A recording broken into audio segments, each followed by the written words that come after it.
Hello, it's me, Sandwich. Usually on this channel you see me bumping around in Danger Zone and it is a lot of fun. But today I wanted to talk about the new job I've got. I've become a game designer for Sunspear Games and I'm working on a game called Immortal Gates of Pyre.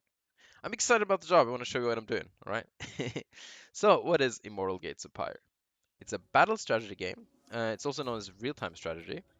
If that's still a little bit confusing, imagine other games that are similar like StarCraft, Warcraft, Ages of Empires, and Command & Conquer, but it also draws inspiration from MOBAs such as Dota 2 and League of Legends. My job as a game designer will be to get to capture the game feel, to make sure the unit interactions are good, the game balance is good, to give my input on new units and new abilities, and other things that we'll be adding into the game. In this video, I'm just going to showcase very quickly what this game is about, what it looks like, and if this is interesting, I'll make longer, more in-depth videos about this game in the future. So when you start up, you start by choosing an Immortal. An Immortal is a powerful commander that has unique units and unique abilities that will affect your gameplay.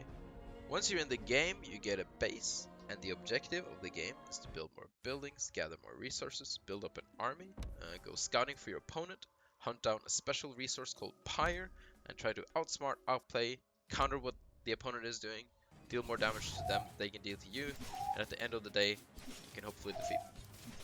Let me give you a couple of examples of the kind of strategy you can see in this game. For example, in this game, I scout my opponent early, and I see that he's only making one ether extractor. Ether is the resource you need to make more advanced units, and in this case, my opponent's faction is Karath, and Karath cannot make units that shoot air without a good amount of ether. So in this game, I can go air units and attack him through air to try and kill some of his economy before he can get units that shoots air up.